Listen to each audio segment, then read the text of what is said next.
I'm Ashley Saxby, Gender Justice Coordinator from Asia Floor Wage Alliance, and I'm honored to moderate this important side session, Reweaving Supply Chain Governance, Lessons from the Central Java Agreement for Gender Justice at the OECD Forum on Due Diligence in the Garment and Footwear Sector.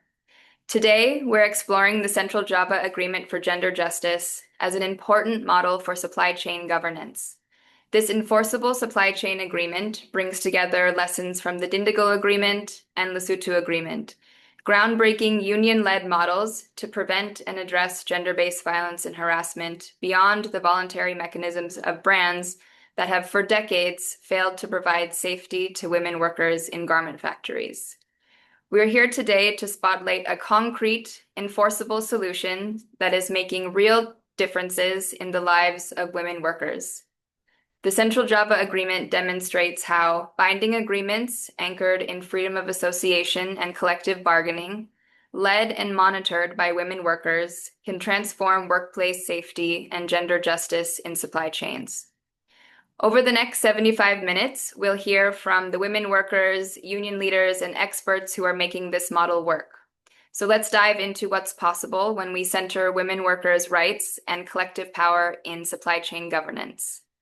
I'm pleased to introduce our first speaker, Dian Septi Trishnanti, Southeast Asia Coordinator of Asia Floor Wage Alliance, who has long time been involved in the labor movement and feminist movement in Indonesia, and with her expertise has supported the implementation of this agreement. Welcome, Dian.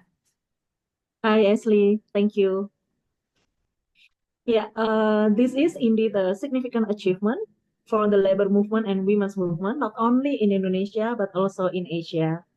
It is important to understand this, but first, we need to understand what the Central Java Agreement is and how it works.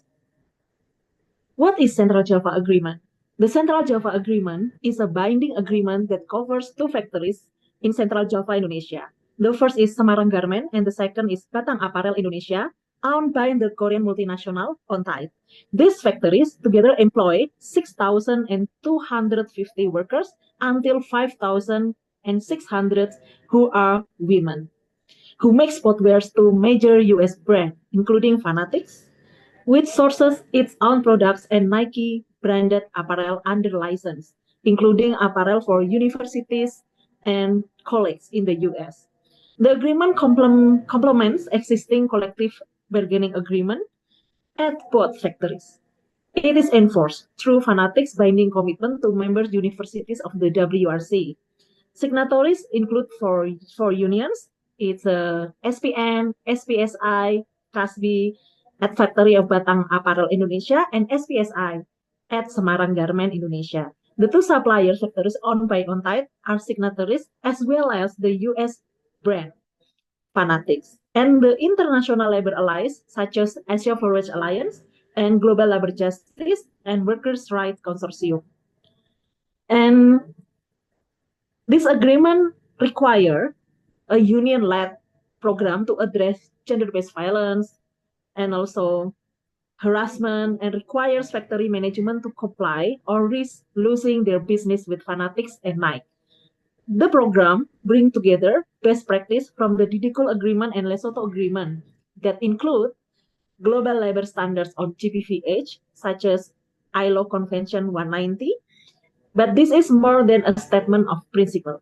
It adopts inclusive definition of who is protected. It is recognized that gender-based violence can take many forms: physical, psychological violence, sexual, and economic harm. What makes this program transformative is that it's worker-led and jointly implemented. At its factory, GBV elimination committees lead the work. These commitments are made up of equal representation from unions and management, with a majority of women members. They oversee implementation, coordinate investigations, and recommend remedies. They are supported by global labor partners who can step to assist with investigation and ensure integrity and accountability. Education is central to prevention. A worker-led training team composed largely of factory workers themselves provide comprehensive education to the entire workforce of gender-based violence, harassment, and workers' rights. So 100% of women workers in the factory join the training of GBV as the shop floor monitor. And also another workers in the another department, the investigative team, and also the top management also also involved in the training. The program also established workers' shop floor monitor based on the DDGUL agreement appointed by the unions. These workers serve as a part of an anti-GBV task force. They help monitor conditions, support coworkers, and ensure that complaints are heard and addressed. They are trusted peers on the shop floor that serve as the first line of protection and prevention. We know that safe reporting is critical. That is why the agreement establishes a multi-channel grievance mechanism. Workers can bring concerns to the elimination committees, to shop floor monitors, to their unions, or request independent investigators. Survivors have options and control over how they make a complaint. Strong anti-retaliation protection are built into the agreement. Complainants, witness, shop floor monitors are protected. Freedom of association is explicitly recognized as a foundation for meaningful accountability. The agreement also provides for a survivor-centered approach to handling GBVH cases and fair and timely process for investigation and remediation. The GBVH elimination committees, made up of a union-appointed workers and management representative, investigate complaints and determine remediation or, when needed, independent global labor partner. If management fails to implement required remediation, there are real consequences, including potential business consequences for the corporation. Accountability is not symbolic. It is enforceable. Finally, this agreement establishes global coordination dialogue, a regular convening of union, global labor stakeholder, and representative from the supplier and brand to review implementation, share information, and resolve disputes. Transparency and dialogue ensure that this program continues to evolve and strengthen. And why it works? This agreement stands in sharp contrast to voluntary commitments, codes of conduct, and social audit, which have proven not to be enough because it's not enforceable. For years, women garment workers in Indonesia and across Southeast Asia have forced routine gender-based violence daily. Reporting mechanism controlled by management and have left women vulnerable to retaliation or silence. Under prior ownership, women workers endure systematic harassment, unwanted touching, sexual comments, etc., despite corporate codes of conduct. But workers did not accept this. Inspired by breakthrough like the DDGUL agreement in India and the Lesotho agreement, women workers and their unions, supported by Global Alliance, demanded something stronger, enforceable supply chain agreement with a real accountability, including worker shop floor monitor. The agreement is part of broader global movement. It builds on the historic adoption of ILO Convention 190 in 2019, which recognized that women have the right to freedom from violence and harassment at work. It also stands alongside Indonesia Women Movement and to fight for the Undang-Undang TPKS or the crime of sexual harassment in Indonesia against sexual violence. The Central Java Agreement turns global standard into local, enforceable practice. It moves beyond promises to giving workers real power to challenge abuse and create safer workplace. This is not just about Indonesia. It is about proving another supply chain governance model is possible. Thank you very much. Thank you, Dian. Now it is my pleasure to welcome Iwan Kusmawan, Chairman of SPN, Serikat Pekerja Nasional, one of the union signatories to the Central Java Agreement. Iwan began his journey as a factory worker and has been active in the trade union movement for more than 20 years. He began his leadership journey on the factory floor and steadily built his leadership across every level of SPN, from the shop floor to the national leadership. He's been a vocal proponent of the Central Java Agreement as a model for strengthening the collective power of garment workers to address gender-based violence and harassment. Welcome, Iwan. Ya, selamat malam waktu Indonesia. Saya akan mencoba menyampaikan terkait dengan beberapa hal. Saya Iwan Kusmawan, Ketua Umum Serikat Pekerja Nasional. Pada kesempatan ini saya ingin menyampaikan beberapa hal. Yang pertama, saya mewakili para pekerja garment. Izinkan saya menjelaskan. Terkait dengan perjanjian Jawa Tengah, bukan sekedar perjanjian biasa. Ini adalah transformasi dalam pendekatan kita terhadap keselamatan kerja bagi para pekerja perempuan. Di Indonesia, kita memiliki undang-undang yang melindungi kebebasan berserikat dan perundingan kolektif. Dalam perjanjian perundingan kolektif, kita juga mencakup terkait dengan GBPH atau kekerasan dan pelecehan berbasis gender.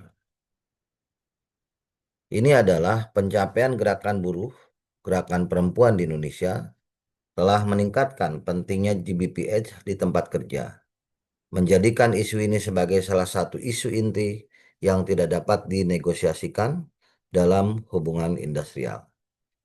Karena gerakan perempuan di Indonesia, kita juga berhasil mengesahkan Undang-Undang TPKS, Undang-Undang Anti Pelecehan Seksual, yang mewajibkan komite di tempat kerja untuk menangani GBPH. Namun saya dapat mengatakan kebenaran yang brutal ini. Tidak satupun pabrik di Indonesia yang menerapkan undang-undang ini. Khususnya di Jawa Tengah di 2 pabrik ini. Ini adalah satu-satunya tempat yang dapat kita katakan di mana undang-undang tersebut benar-benar diterapkan. Hal ini membawa kita pada mengapa perjanjian rantai pasok yang dapat ditegakkan tidak hanya penting tetapi mutlak diperlukan. Sebelum perjanjian Jawa Tengah, kita sudah memiliki perjanjian kerja bersama. Di Indonesia kita memiliki banyak PKB dibandingkan negara-negara lain di Asia. Tetapi izinkan saya berterus terang bahwa penegakannya lemah, perusahaan dapat melanggar hukum, melanggar perjanjian, dan tidak terjadi apapun pada mereka. Tidak hanya penegakan yang lemah, kita harus ingat siapa yang memegang kekuasaan sebenarnya. Merek memiliki kekuatan untuk menegakkan kepatuhan dari pabrik pemasok mereka, dan mereka memiliki kode etik yang seharusnya melindungi kebebasan berserikat dan mengutuk GBPH. Namun karena mereka berada di Amerika dan di Eropa, mereka bertindak seolah-olah tidak bertanggung jawab terhadap pekerja dalam rantai pasok. Mereka seolah-olah keberadaan hukum berarti pekerjaan mereka sudah selesai. Tetapi kenyataan adalah mereka tersebut dengan keputusan pengadaan mereka, dengan pengaruh bisnis mereka yang benar-benar dapat menegakkan kepatuhan, perjanjian rantai pasok yang dapat ditegakkan diperlukan untuk menunjukkan kepada pemasok bahwa konsekuensi bisnis nyata jika melanggar hak-hak para pekerja. Ada poin penting lainnya. Salah satu taktik yang digunakan manajemen untuk mengancam pekerja agar diam, untuk mencegah mereka bergabung dengan serikat pekerja adalah ancaman. Jika kamu mengajukan keluhan apapun, buyer akan pergi. Dan seringkali mereka benar-benar terkadang buyer akan pergi begitu saja. Pekerja kehilangan pekerjaan. Ini bukan hanya praktek yang buruk. Ini adalah pengkhianatan terhadap hak-hak pekerja. Mereka perlu bekerja sama dengan pemasok untuk memperbaiki kondisi kerja. Jika mereka menemukan masalah di pabrik, mereka tidak dapat pergi begitu saja. Jika mereka pergi, pekerja akan menderita dan tidak ada yang berubah. Merek perlu berkomitmen untuk benar-benar mengubah industri, bukan hanya menghindari masalah. Mereka tidak dapat pergi begitu saja. Mereka perlu menunjukkan bahwa mereka bersedia mendukung pekerja untuk mengubah kondisi kerja yang lebih baik. Meskipun kita memiliki undang-undang TPKS, mekanisme yang dipimpin serikat pekerja untuk mengatasi GBPH sebagian besar tidak ada di Indonesia. Sekarang kita memiliki model praktis yang kita tahu berhasil. Sekarang kita dapat mengatakan dengan yakin, serikat pekerja di Indonesia memiliki model tentang bagaimana mengatasi GBPH secara efektif. Namun yang benar-benar transformatif dari perjanjian ini adalah bagaimana perjanjian ini memposisikan serikat pekerja sebagai penerap atau pelaksana. Kita tidak hanya menandatangani perjanjian, kita secara aktif memantau implementasi, mendukung pekerja yang melaporkan, dan meminta pertanggungjawaban perusahaan. Kita secara fundamental mengubah dinamika kekuasaan dalam rantai pasok global. Kesepakatan ini telah memberi kita pengaruh yang selalu kita butuhkan, tetapi belum pernah kita memiliki dalam kerangka rantai pasok global. Ketika manajemen tahu bahwa kita memiliki mekanisme konkret yang dipimpin serikat pekerja untuk mengatasi GPPH, dan ini didukung oleh konsekuensi bisnis dari merek, mereka menanggapinya dengan serius. Ini bukan hanya tentang kasus individu, ini tentang membongkar struktur kekuasaan yang memungkinkan pelecehan berkembang. Ini tentang menciptakan realitas baru, di mana hak-hak pekerja dihormati, bukan hanya di atas kertas. Yang terpenting, dari perjanjian Jawa Tengah bukan hanya kemenangan bagi Indonesia, ini adalah rancangan untuk memajukan kekuatan dan standar negosiasi kolektif di seluruh Asia. Ketika mereka multinasional berkomitmen pada perjanjian yang dapat ditegakkan di satu negara, mereka menetapkan presiden yang meningkatkan standar di seluruh wilayah. Model ini menunjukkan bahwa Serikat Pekerja Asia dapat menuntut dan memenangkan perjanjian yang mengikat, yang mengubah budaya tempat kerja, menciptakan efek domino yang memperkuat posisi tawar kolektif dimanapun. Perjanjian Jawa Tengah menunjukkan bahwa ketika serikat berada di pusat, ketika kita memimpin implementasi dan penegakannya, kita dapat mengubah tidak hanya di tempat kerja, tetapi di seluruh industri. Mungkin itu yang bisa kita sharing pada malam hari ini. Terima kasih.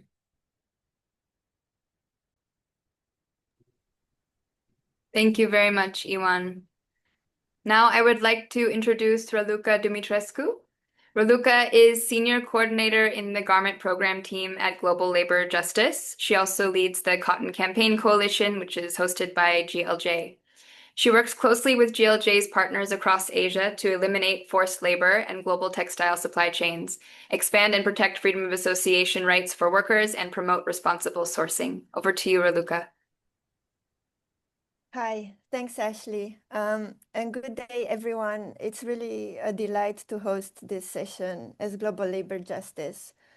So during the OECD Forum week this week, when there is so much attention to how to implement human rights due diligence in practice, we are bringing worker-led initiatives into the spotlight. And I think the Central Java Agreement is really a great example of the success of the model of enforceable supply chain agreements.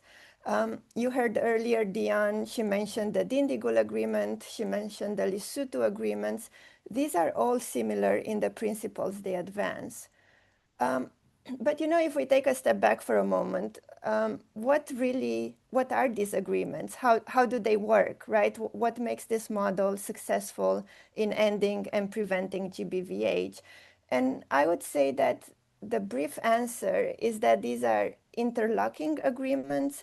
They bring all the stakeholder groups, all the supply chain actors together. So we have the brands at the top of the supply chain, we have the suppliers covered, the workers' legitimate representatives, so independent trade unions, and also international labor rights organizations coming together within the framework of these agreements. And these agreements really, what they do is that they align the roles and the responsibilities for each group of actors through binding commitments. And Diane already went through she mentioned already the key elements of the Central Java Agreement. I would just emphasize that, they all come in a package and they reinforce each other. So all of them together is what makes this model successful, and it's how it actually satisfies buyer obligations under the OECD guidelines.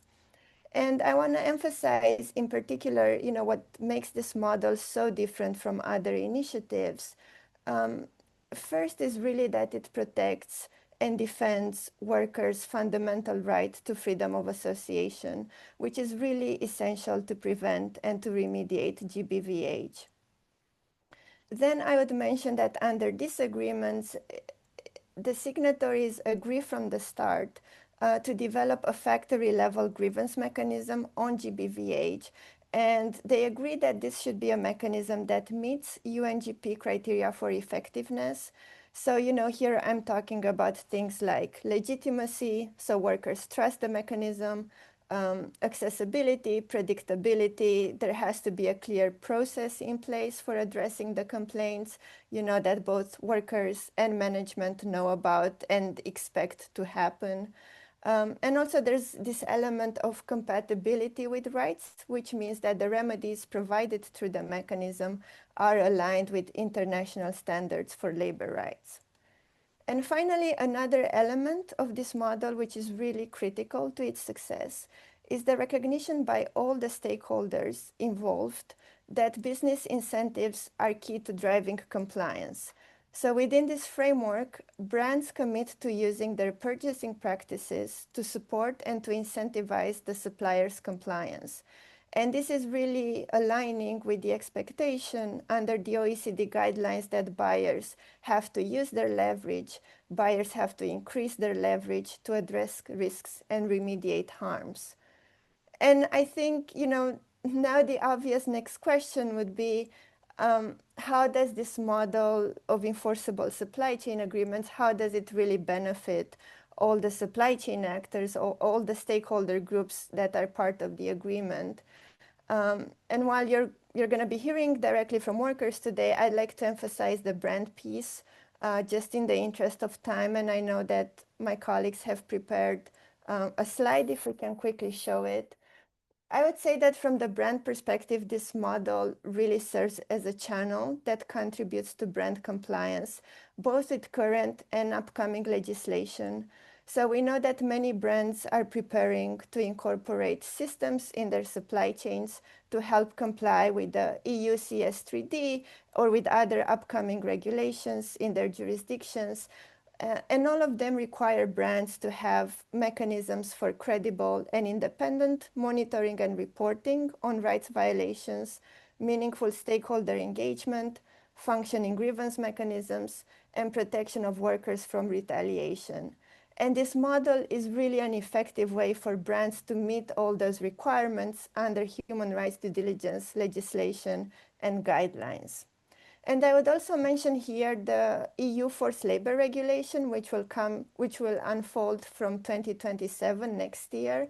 And here the Dindigul agreement, which is another such agreement that we mentioned before and covered supplier in Tamil Nadu in India.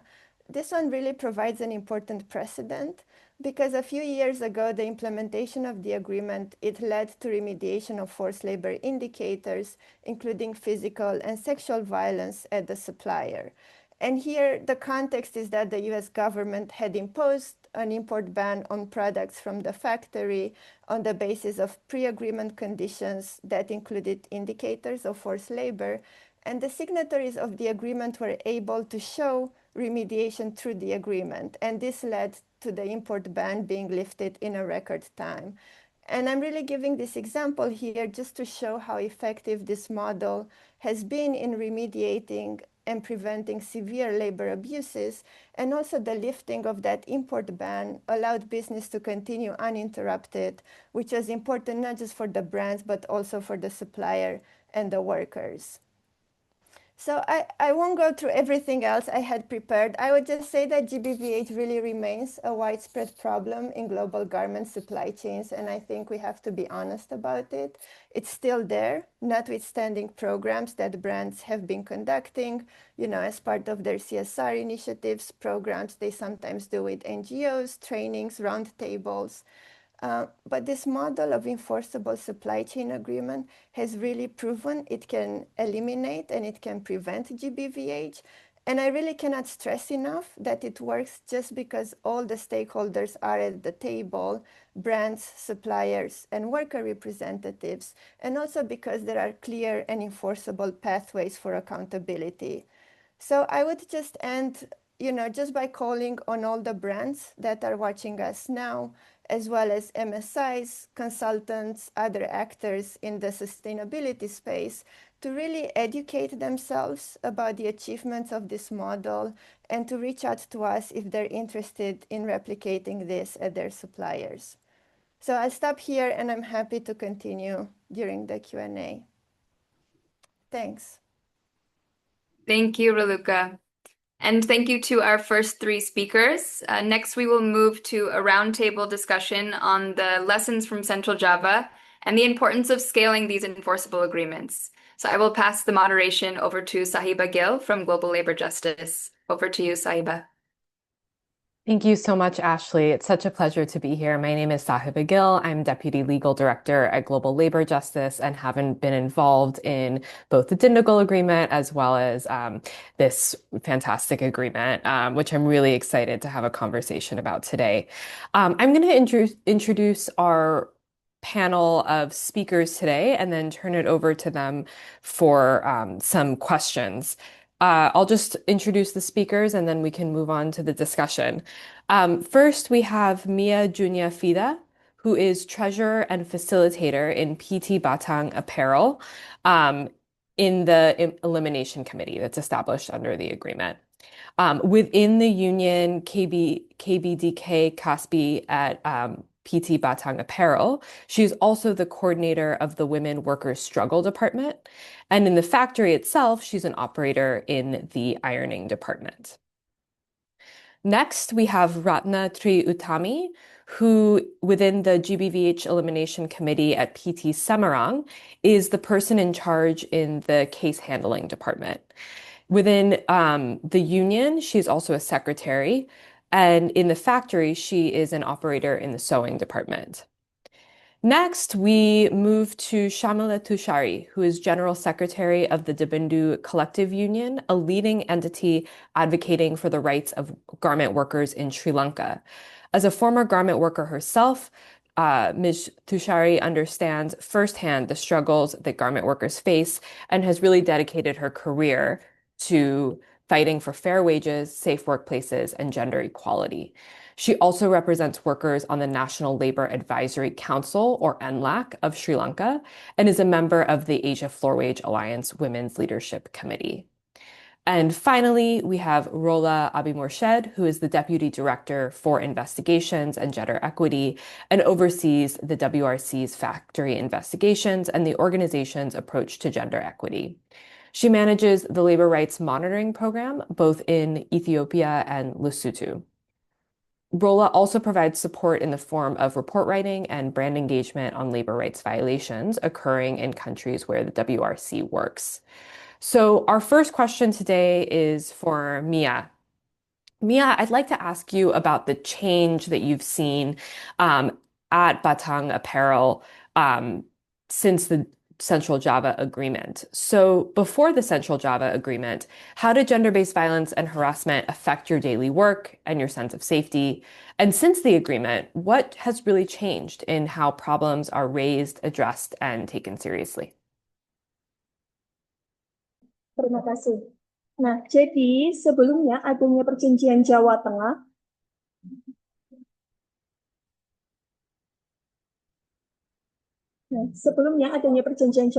lingkungannya itu sangat menegangkan. Datang bekerja selalu terasa menegangkan dan menakutkan. Atasan akan menyentuh kami, berteriak kepada kami, sampai melempar papan target. Pihak manajemen tidak pernah mendengarkan kita. Kami melaporkan masalah, mereka akan mengabaikan kami atau bahkan melindungi para pelaku pelecehan. Itulah rutinitasnya.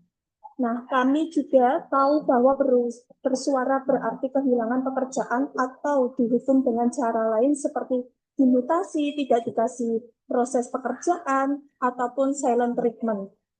Jika dipikir-pikir, hal-hal ini sungguh mengejutkan. Ini adalah pelanggaran besar.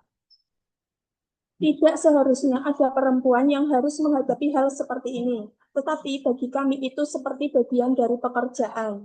Tekanan terus-menerus itu mempengaruhi kesehatan mental kami, masalah tidur, kecemasan, eh, seperti ketika ada di rumah merasa kepikiran seperti itu. Kami merasa terisolasi karena kami tidak bisa mempercayai siapapun untuk mempercayai kami atau membantu kami.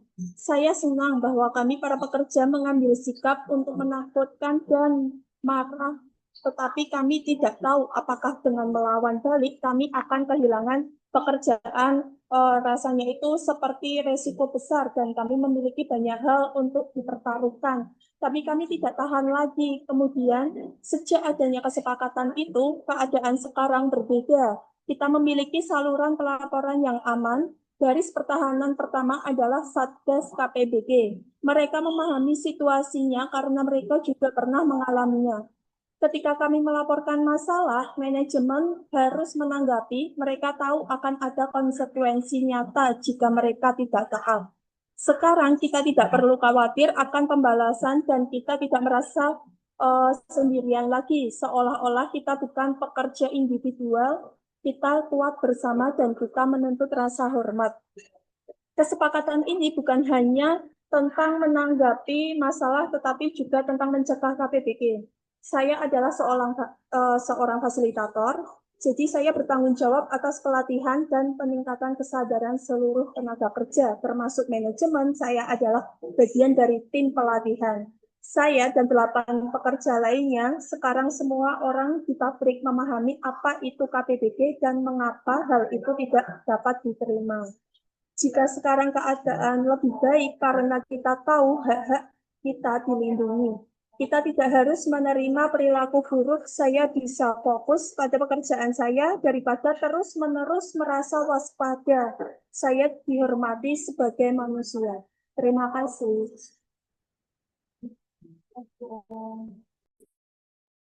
Thank you, Mia, for sharing that experience. It's so impactful to have the firsthand experiences of workers like you who are really leading changes at their factory to be shared with us today. So thank you for sharing that. I'd like to bring Ratna into the conversation now. Ratna is at Samarang Garment.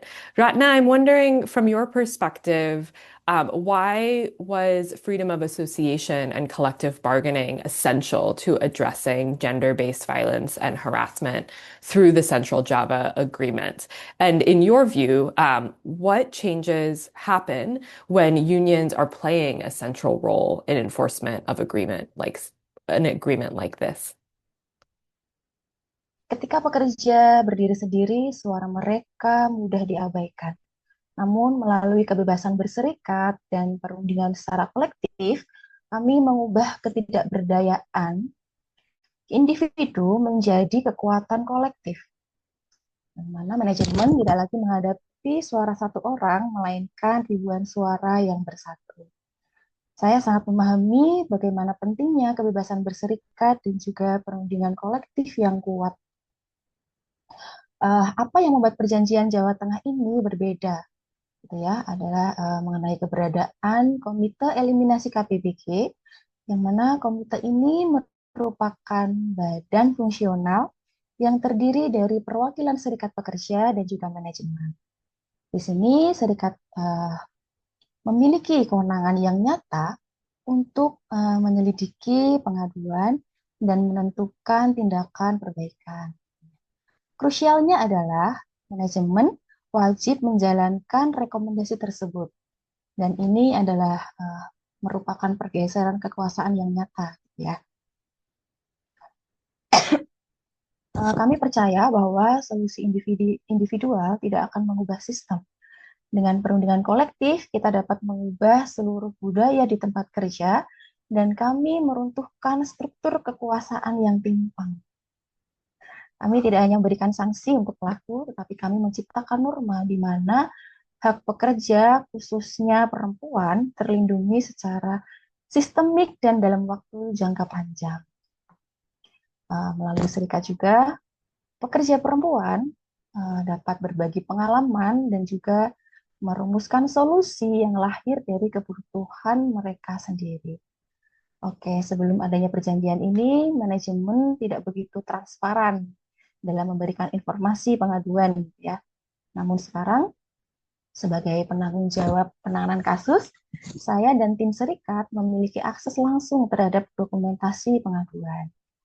Mekanisme pengaduan yang dulunya hanya formalitas, ini serikat pekerja memastikan bahwa mekanisme tersebut berfungsi dan para pekerja mendapatkan solusi yang nyata dari pengaduan tersebut.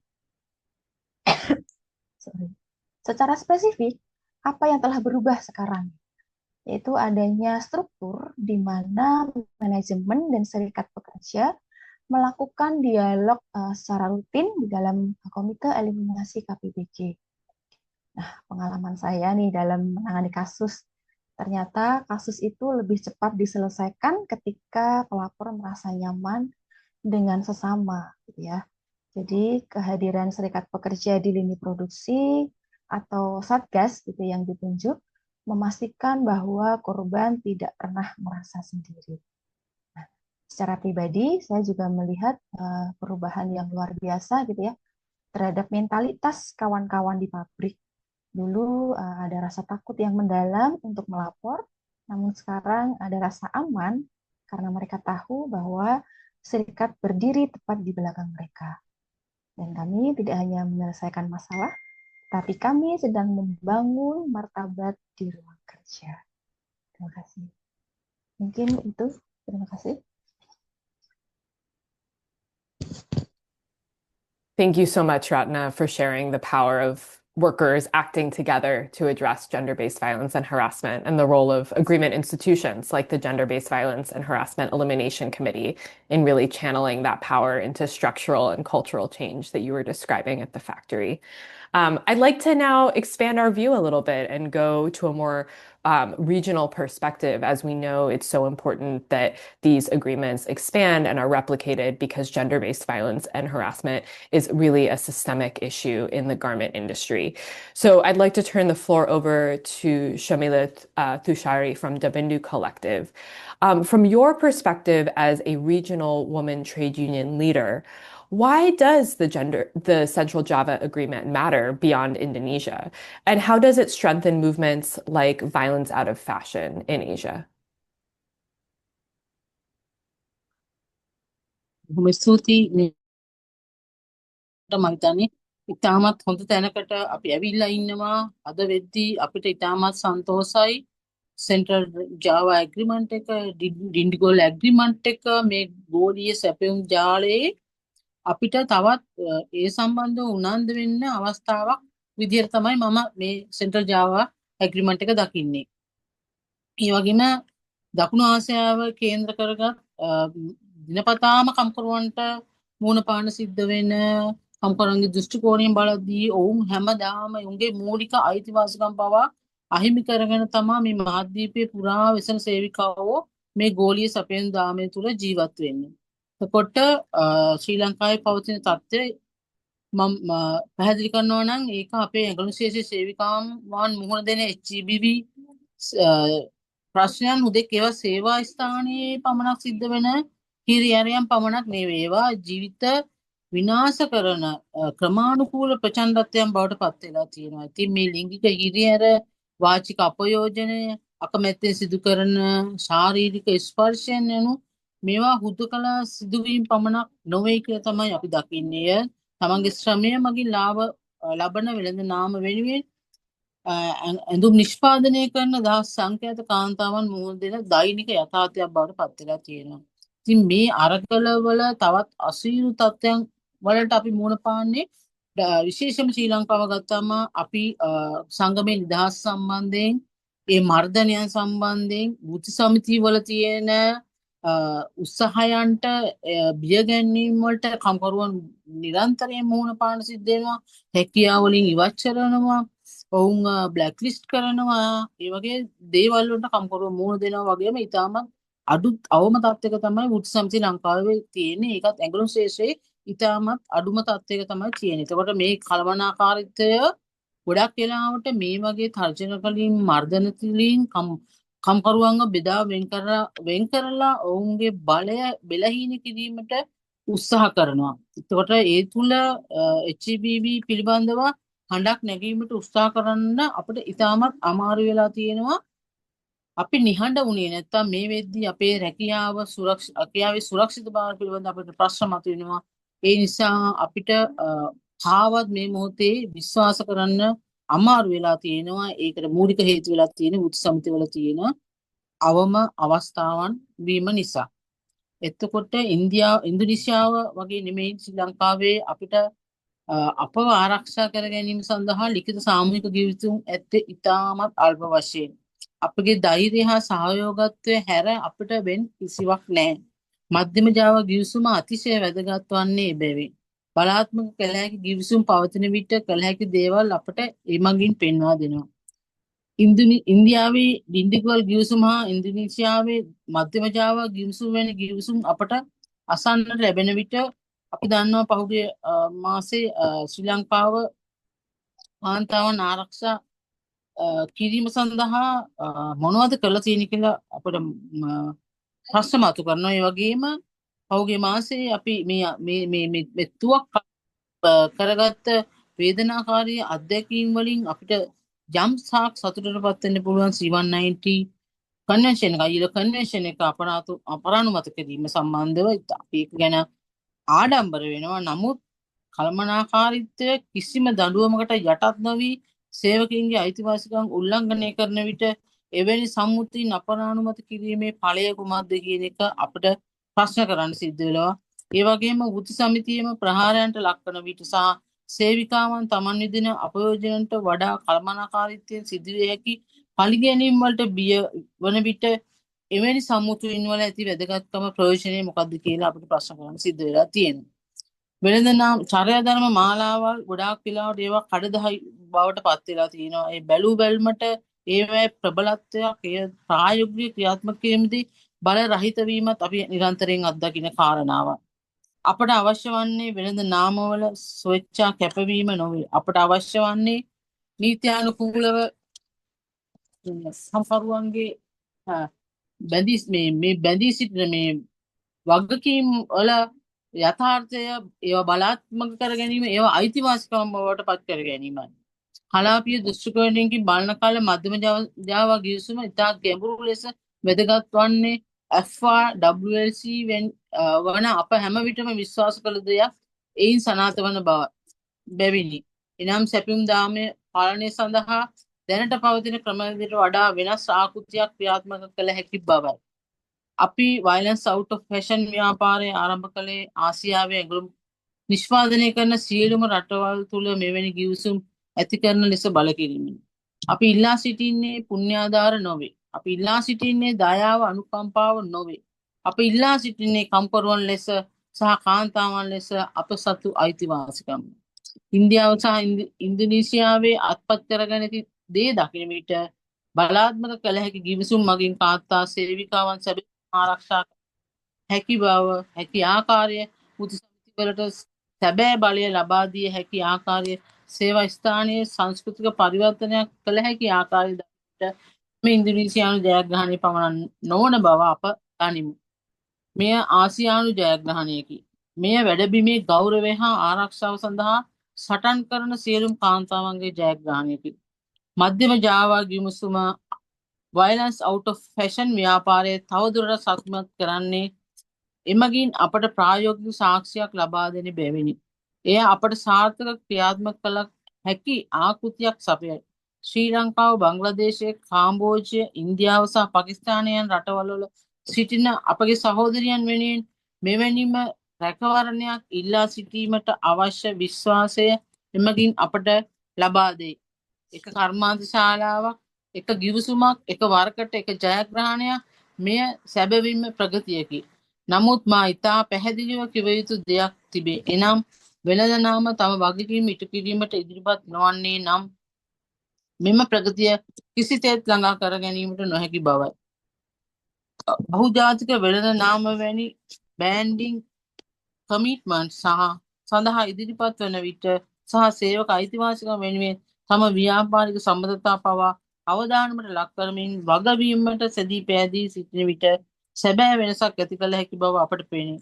එමෙන්ම වෘත්තීය සමිති විසින් අධීක්ෂණය සහ බලාත්මක කිරීමේ කටයුතු මෙහෙයවන විටත් කාන්තා සේවිකාවන් සාමූහිකව නැගී සිටීමට සවිබල ගැන්වෙන විටත් GBH ව්‍යාප්ත වීමට ඉඩ සලස්වන දඬුවම් නොලැබීමේ සංස්කෘතිය බිඳ වැටීමට පටන් ගන්නා බව වෙළඳ නාමවල විසින් අපට දැකගත හැකිය.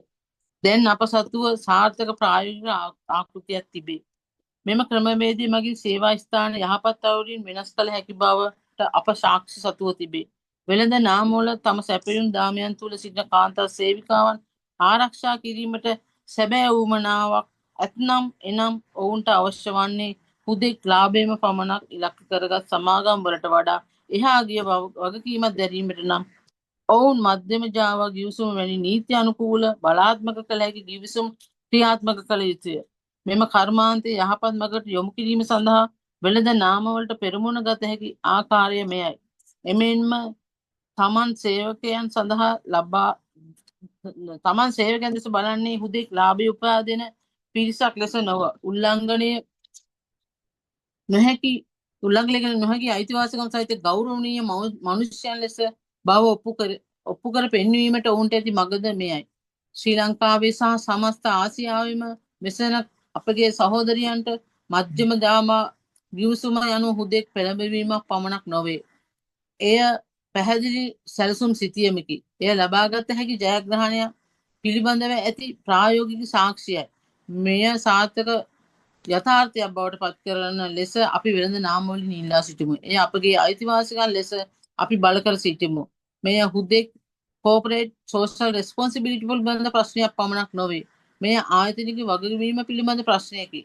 මෙය වෙළඳ නාම තමන් ලබා දුන් පොරොන්දු සහ තමන් විසින්ම පනවාගත් චර්යාධර්ම පද්ධතීන් සැබෑ ලෙසම ඉටු කරලීම පිළිබඳවයි. මධ්‍යම ජාවා ගිවිසුම ඔවුන්ට ඉදිරියට යා යුතු නිවැරදි මාවත පෙන්වා දී ඇත. දැන් කිරීමට ඇත්තේ එම මග ගමන් කිරීමයි. බොහොම ස්තුතියි.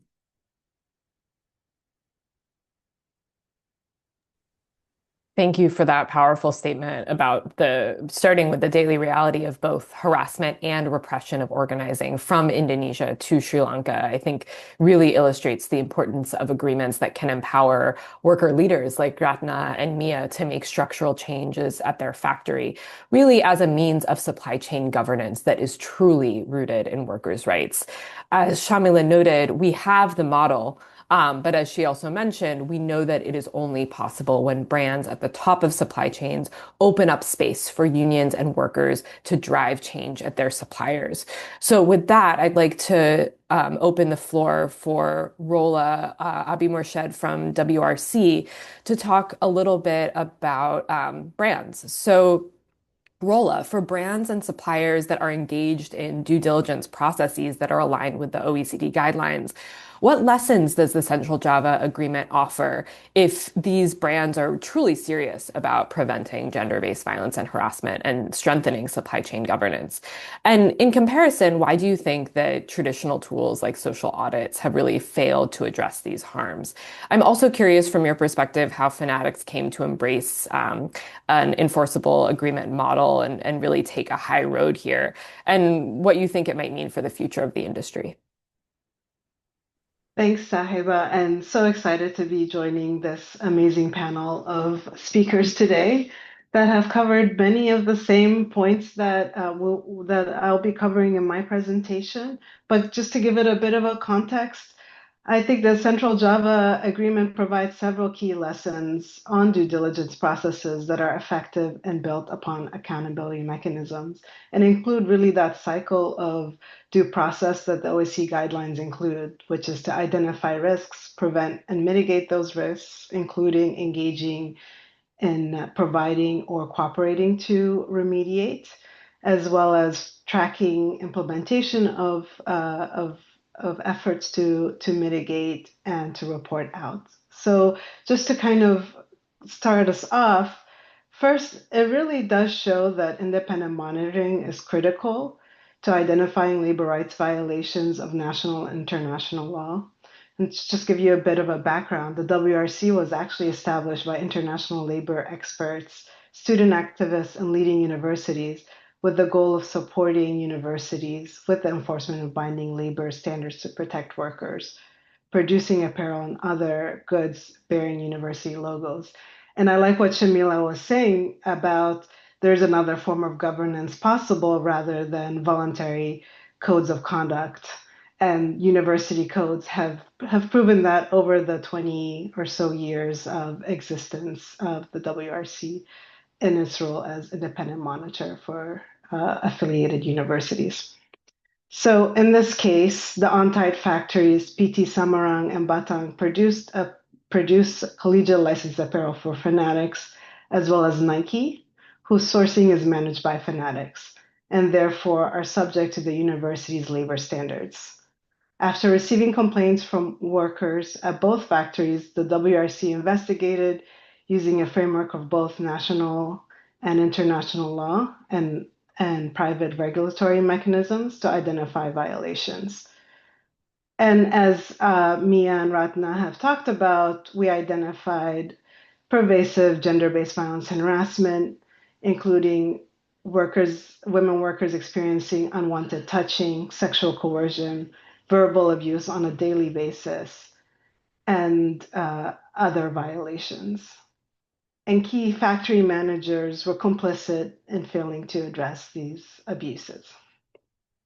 The WRC communicated our findings, engaged with Fanatics and On-Tide on remediation, which resulted in securing the dismissal or discipline of several managers, supervisors, and mechanics who were responsible for the abuse, as well as restitution to women workers who resigned due to their experiences at the factories. However, it was clear that these measures on their own may not necessarily prevent future incidents of GBVH at the factories.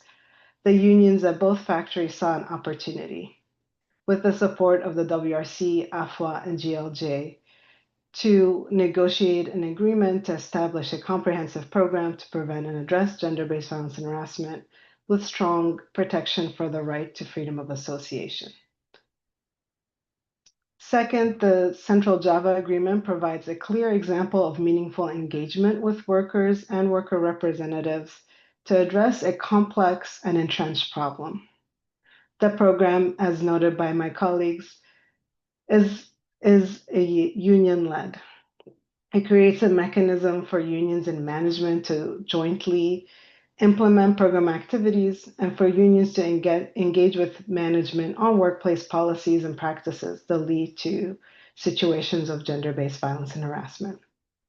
It establishes a regular channel of communication among the unions, On-Tide, international labor allies, and Fanatics to exchange information about the program and resolve any disputes among the parties. Third, the agreement is binding and enforceable. The supplier is held accountable should it fail to fulfill its obligations on the agreement. And I know this came up in the question and answer in relation to enforcement. As I noted earlier, Fanatics and Nike are contractually obligated under their licensing agreements with the WRC affiliated universities to uphold universities' labor standards. This includes to condition business with On-Tide as a supplier of university logo apparel on the latter's compliance with legal obligations to workers, including On-Tide's obligation to honor labor management agreements like the Central Java Agreement. Fanatics has provided written affirmation that will support the program and will also hold On-Tide accountable should it fail to fulfill its obligations under the agreement. And under the agreement, these commitments are monitored by the WRC in coordination with the unions, AFWA, and GLJ.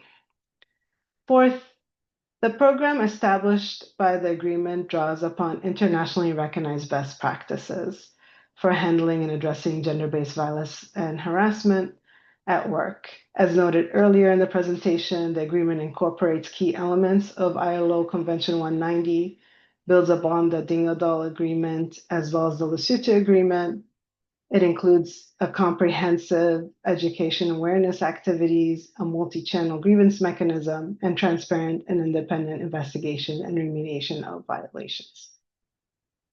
Finally, the agreement includes mechanism to track implementation and publicly report on outcomes of the program, including its impact on workers. And Sahiba, I'll turn to the other question about why social audits have often failed to address these harms. And I think, there has been a number of reports that have highlighted these shortcomings, but I'll just name a few here. And I think first and foremost, these audits are often not independent. They're often commissioned either by the suppliers themselves or brands that are purchasing from a particular factory, which calls into question how the findings will be used once they have been collected by the social auditor. Another is that often auditors rely on interviews with workers at the workplace, where workers are often coached before the social auditor visits, and workers fear retaliation by managers and supervisors. And so this often results in auditors missing key violations, particularly violations related to gender-based violence and harassment and freedom of association. In addition to that, there's often a lack of trust by workers of social auditors. Auditors are not often longstanding allies or individuals known by workers in the community. There's no relationship with either workers or with organizations supporting workers. Auditors often take at face value the information and documentation shared by suppliers. We have conducted a number of investigations of various factories where suppliers have falsified documents and at the same time have received certifications from a number of certifying bodies. And often these investigations may not be public, and therefore there's no scrutiny over the findings, no information available on what actions, if any, the supplier has taken to address the violations. And finally, remediation is often minimal, and it does not involve workers or unions. And as we've noted, as all of the participants have noted in this session, that is really critical to ensure an enduring and sustainable solution that addresses the problems that workers face. Thank you. Thanks so much, Rola, for giving us that big picture supply chain perspective, which is so critical for implementing agreements like this. So I'm mindful of time and we have a very active Q&A. So I'm going to move to opening up a conversation where at least we can answer some of the questions. I am hoping to hear from Mia about the question in the chat from another garment worker in Central Java. She's pointing out that often the perpetrator of harassment is a supervisor who's a member of a union, and that the worker is also a member of the union. And so that the union is put in a position where there's a conflict of interest. This is happening at unions around the world when they're figuring out how to handle gender-based violence and harassment, and certainly also in Indonesia. So, as someone who is implementing this agreement and is on the Gender-Based Violence and Harassment Elimination Committee, Mia, I'm wondering how you think the union committee should respond when a union defends a perpetrator because they are a member and minimizes the accounts of a survivor or victim who is also a union member. How should the union committee make sure that they are respecting the rights and protection and interests of a survivor when the perpetrator is also a union member?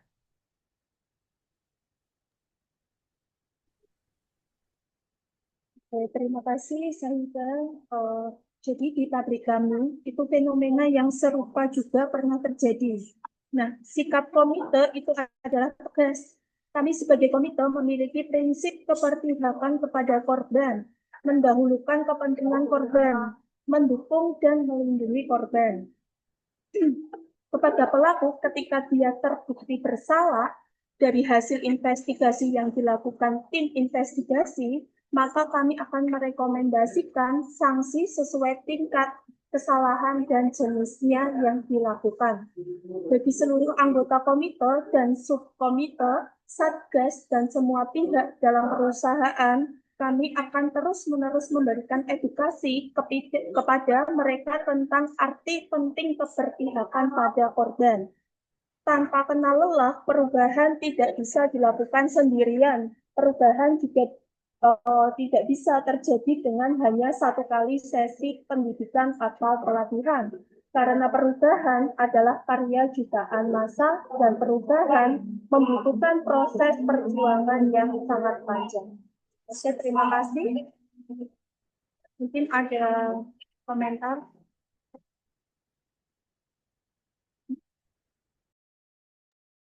Thank you, Mia. Your leadership in implementing these agreements is so powerful, and it's why these agreements are so essential. I'm so happy that people are getting to hear your voice on this webinar. I'm looking at our upvoted questions, and so I'm going to go to the ones that have been most voted for. We have a question here about how these agreements benefit suppliers, and I'm wondering if Ratna, you can provide insight on this as a member of the GBVH committee under this agreement as well. I'm wondering how participating in the GBVH committee has changed your ability to raise concerns and resolve problems with the supplier, with management, before they escalate further.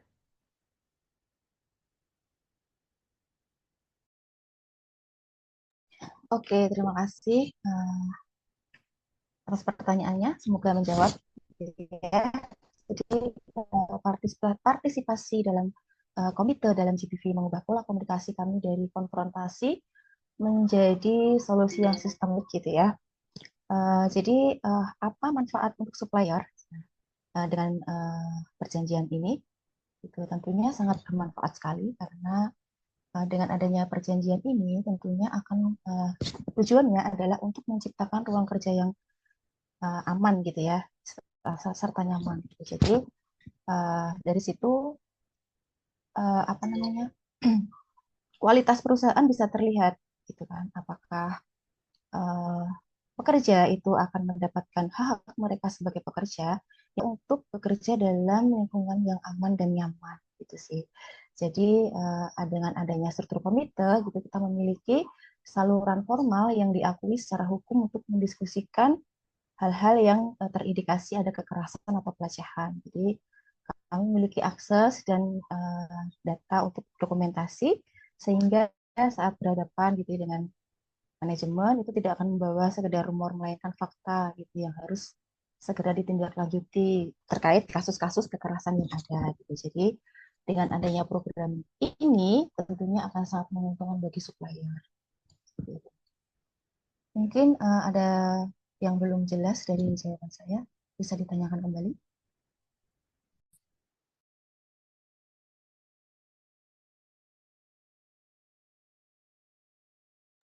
Thank you so much. I think that's a perfect illustration of why there really can be mutually beneficial gains for everyone in the supply chain when agreements like these set up a structure for productive dialogue on these issues. I would like to pass the floor over now to Wiranta Ginting, the Deputy International Coordinator for Asia Floorwage Alliance, to give us some final reflections on the importance of this agreement.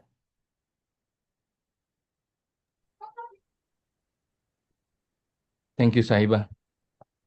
Thank you for all the speakers, and especially thank you to the union leaders, the women trade union leaders who share their experiences today. What we discussed today is not abstract. It is about whether women feel safe at work, whether workers can speak up without fear, and whether problems are hidden or addressed. We heard what gender-based violence looks like when it becomes normal. And then we heard what change when workers organize, when unions are involved, and when agreements are binding. The contrast matters. We are meeting at a moment when global supply chains are being reshaped. Brands are restructuring sourcings. Competitions between production countries is intensifying. Costs are being pushed downward. And once again, workers, especially women, are being asked to absorb the pressure. In this environment, again, all the speakers say the same, voluntary commitments are not enough. For years, efforts to improve working conditions rely on policies, audits, and reporting framework. Some were well-intentioned, but too often they stopped at the factory gate. Workers still felt alone, complaints disappear, abuse continue. The Central Java Agreement represents a different way of doing things. It does not depend on goodwill alone. It creates a clear system of preventions, reporting, investigations, and remedy. It involves unions directly. It positions women workers as leaders, shaping preventions, accountability, and workplace governance. And it ensures that when violations happen, there is follow-through. That is why it works. What makes this model powerful is not only what it promises, but who carries it. Workers are not treated as passive beneficiaries. They are part of decision making.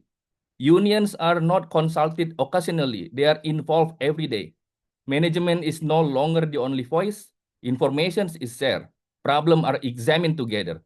This changed the culture inside factories. It builds trust. It makes grievance meaningful. It protects people from retaliations, and it turns workplace safety from a policy into a practice. This model matters because it shows what accountability looks like in practice. Addressing harm doesn't require walking away. It requires staying. It requires solving problems. When harm happens, responsibility doesn't disappear down the supply chain. Those with power remain engaged, remediation happens, productions continue, jobs are protected, and it makes something clear. Real protections does not come from reporting alone. It comes from system that works on the ground, from workers being directly involved, from commitment that lead to actions, not just documentation. Central Java shows how gender justice, labor rights, and accountability can come together in practice. It reminds us that violence is not only an individual problem, it grows in systems where people have no voice. It declines when workers act collectively. So for garment workers watching today, your courage is reshaping what is possible. You are showing that silence is not inevitable, that organizing matters, that safer workplace can be built. This agreement is not a pilot project. It is a proof that when workers lead, when unions are respected, and when commitments are enforced, real change happen, even in the global economy that is becoming more fragmented, more competitive, and more unequal. The question now is whether we are willing to learn from it. Scaling this model does not mean copying language. It means committing to worker-led system, union-led system, staying when problems appear, protecting freedom associations, recognizing that safe, dignified workplace benefit everyone. Let me close with this.